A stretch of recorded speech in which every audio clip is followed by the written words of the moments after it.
జగన్ ఇస్తున్నది mega DSC కాదు దగా డిఎస్సి అంటూ మోసాన్ని ఎండగడుతూ గుంటూరు జిల్లా తెలుగు యువత అధ్యక్షులు రావిపాటి సాయికృష్ణ ఆధ్వర్యంలో వినూత్న నిరసన. తెలుగుదేశం పార్టీ రాష్ట్ర వ్యాప్త పిలుపులో భాగంగా ఎన్నికలకు ముందు ప్రతి ఏటా మెగా డిఎస్సి నిర్వహిస్తామని, రాష్ట్రంలో 23,000 డిఎస్సి పోస్టులు ఖాళీగా ఉన్నాయని చెప్పి భర్తీ చేయకుండా 4.5 ఏళ్లుగా ఏపీ యువతను మోసం చేస్తూ తీరా ఎన్నికలకు 2 నెలల ముందు 6,100 పోస్టుల భర్తీ చేస్తామంటున్న ముఖ్యమంత్రి జగన్ మోసపూరిత వైఖరిని ఎండగడుతూ గుంటూరు జిల్లా తెలుగు యువత అధ్యక్షులు రావిపాటి సాయికృష్ణ ఆధ్వర్యంలో జనసేన, టీఎన్ఎఫ్ కలిసి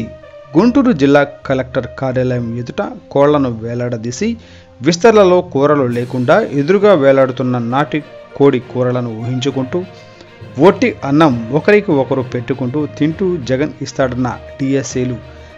అక్కడ ఇచ్చిన డిఎస్సి ఎక్కడ విస్తరాకులో అంటూ నినాదాలు నిరసన చేశారు. ఈ కార్యక్రమంలో జనసేన పార్టీ జిల్లా అధికార ప్రతినిధి ఆళ్ల హరి, టీఎన్ఎస్ఎస్ జిల్లా అధ్యక్షులు మన్నవ వంశీకృష్ణ, తెలుగు యువత రాష్ట్ర ఉపాధ్యక్షులు షేక్ ఫిరోజ్, టీఎన్టీయూసీ రాష్ట్ర కార్యదర్శి మదమంచి శ్రీనివాసరావు, టీఎన్ఎస్ఎఫ్ రాష్ట్ర ఉపాధ్యక్షుడు రావిపాటి అమృతరావులతో పాటు పెద్ద సంఖ్యలో తెలుగు యువత విద్యార్థి నేతలు పాల్గొన్నారు.